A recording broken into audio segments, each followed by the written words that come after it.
વડોદરા શહેરના હરણી રોડ પર આવેલું સદીઓ જૂનું અને પૌરાણિક મોટનાથ મહાદેવ મંદિર શ્રદ્ધાળુઓ માટે આસ્થાનું કેન્દ્ર છે।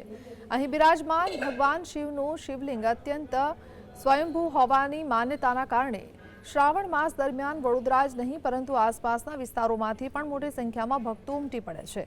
વહેલી સવારથી જ ભક્તો જળ, દૂધ અને બિલ્વપત્ર અર્પણ કરી હર હર મહાદેવના જયઘોષ સાથે પરિવારની સુખ શાંતિ માટે પ્રાર્થના કરે છે।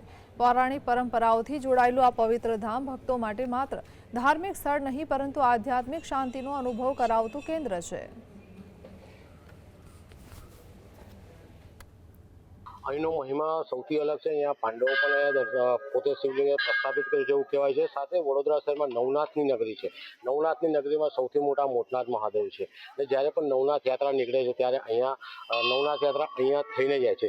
બીજી વસ્તુ એ છે કે અહીંયા મોટનાથ મહાદેવ મંદિર જે 7 સોમવાર પછી જે પણ માનતા રાખવામાં આવે, જે પણ માંગણી કરવામાં આવે, મોટનાથ દાદા ભોળા ભાવવાળા દાદા છે અને તમારી મનોકામના પૂર્ણ કરે છે।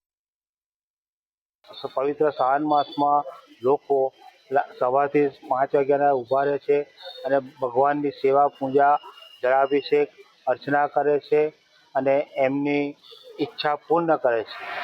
બીજું કે આ સ્વયંભૂ આવેલું છે। આ મંદિરની કોઈ સ્થાપના નથી કરી, ભગવાનની આપોઆપ પ્રગટ થયેલા છે।